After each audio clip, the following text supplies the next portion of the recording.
A mi espalda encontramos la Catedral Santa Clara, sede de la Arquidiócesis de Nueva Pamplona y principal institución católica de la región. Un dato interesante es que fue fundada en 1584 por Doña María Velázquez de Montalvo, hija de uno de los fundadores de la ciudad de Pamplona, Ortún Velasco de Velázquez.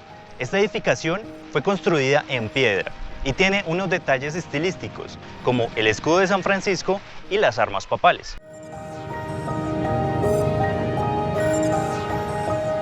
Y aquí estamos en otra de las joyas arquitectónicas de la ciudad, marcada por una estructura original hecha por arcilla y creada a principios del siglo XVIII. Construida en tapia, madera y techo de teja de barro cocido, esta es la sede del Museo Casa Colonial de Pamplona, lugar inaugurado el 25 de febrero de 1962, el cual conserva la memoria de la ciudad en una colección de piezas arquitectónicas y etnográficas, obras de arte colonial y objetos de la Guerra de los Mil Días y de la Independencia, entre otras épocas.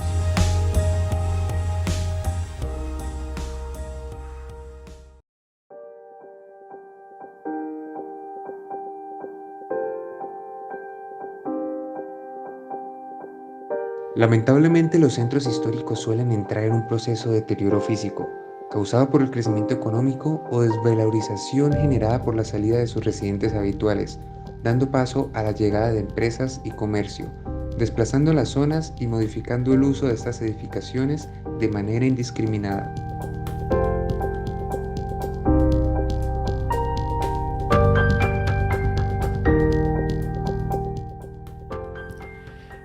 Desde hace algún tiempo acá en la ciudad se ha ido perdiendo lo que es la parte de inmuebles, ¿sí? El resalte de lo que es el centro histórico ya no se puede considerar como un centro histórico debido a que se han construido diferentes edificaciones y que superan precisamente las alturas iniciales de este casco urbano. Entonces ya podemos observar edificios de 3, 4 hasta 5 pisos y por lo tanto las personas cuando tenían un destino turístico aquí en el norte de Santander tenían un referente de Pamplona, la ciudad colonial, ¿sí? Por sus grandes casonas, lo que es la parte histórica, siendo una de las ciudades más importantes a nivel de por ejemplo, de la campaña libertadora de Simón Bolívar. Hay que reconocer que el patrimonio arquitectónico es el bien del pasado, que posee valores que conforman lazos de pertenencia, identidad y memoria para una comunidad.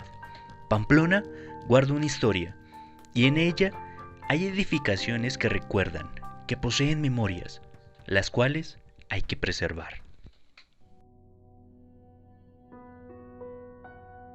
Todos los bienes culturales, incluidos bienes muebles, bienes inmuebles, patrimonio inmaterial incluso, todo da cuenta de la historia de una comunidad, de lo que fue, de lo que son, de lo que van a ser.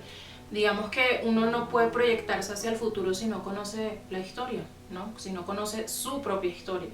Entonces, en la medida en que estos bienes desaparezcan, se va desapareciendo parte de esa historia y va a ser muchísimo más difícil poder generar apropiación en las presentes y futuras generaciones, sobre todo los más pequeños, ¿no? Entonces, los bienes culturales, sobre todo los bienes arquitectónicos, desde su estilo mismo, yo no soy arquitecta, pero digamos como observadora, como visitante, incluso como habitante de una ciudad como Barranquilla, en mi caso, que es rica en arquitectura, uno cuando comienza a relacionarse con todo el conjunto arquitectónico de su ciudad, va generando y va construyendo una narrativa histórica que te permite entender por qué son así en ese grupo social, por qué es así esa comunidad, por qué tienen esas costumbres y no otras, por qué las costumbres que tienen los representan en un contexto mucho más global, en un contexto nacional o internacional.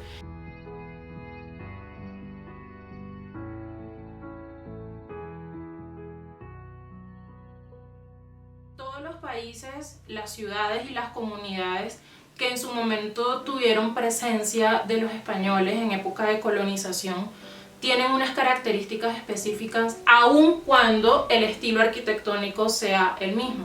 ¿sí? Incluso dentro del mismo estilo colonial, hablando de estilos arquitectónicos, también hay variantes, también hay variaciones. Y eso hace que dependiendo de, no sé, del rango militar, dependiendo del rol que jugaban cada una de las personas que llegaron de ese continente lejano hasta acá, y cómo eso repercute en la gente que lo recibió. Aquí habían comunidades indígenas y habían arquitecturas vernáculas, y así como en Pamplona, en otras ciudades de Colombia. Sí, entonces, y no solo en Colombia, de hecho, bueno, estoy hablando de todos los países en donde hubo presencia de colonización española. Entonces, poder entender cómo se pudieron mezclar esos estilos arquitectónicos, hablando solo de arquitectura, viendo cómo se mezclaron esos estilos que vinieron de tan lejos con las arquitecturas propias. Es maravilloso ver cómo se comienza a contar esa narrativa, cómo se comienza a crear un discurso. Pero si desaparece el uno, desaparece el otro, estamos hablando entonces de estilos que son hegemonizadores, que son dominantes, y que comienza a generarse otro fenómeno que hoy día se llama gentrificación, y es como un estilo por dominar arrastra o desaparece o elimina a uno ya existente. Y eso aplica para todo, aplica para todas las manifestaciones culturales, para la gastronomía, pero lo que más está afectando actualmente son precisamente los complejos arquitectónicos.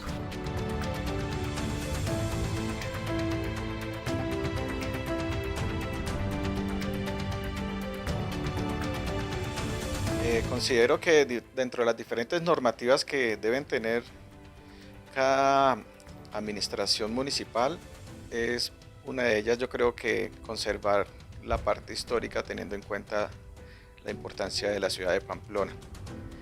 Es entendible que la ciudad pues debe avanzar en temas de construcción y demás, pero aquí en la ciudad de Pamplona se entendió al revés el concepto de modernidad a nivel de construcción.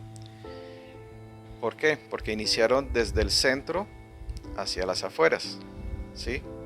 Teniendo en cuenta que Pamplona tenía muchos terrenos baldíos y demás hacia ya lo que eran los finales del casco urbano en ese entonces. Estamos hablando que es de los años más o menos 70, 80, que es cuando se empiezan a tumbar y a levantar estos grandes edificaciones. Entonces ya es como el sentido de pertenencia, ¿sí? Un sentido de responsabilidad social, un sentido de responsabilidad histórica, cultural, y lo que es también la parte del desarrollo del casco urbano.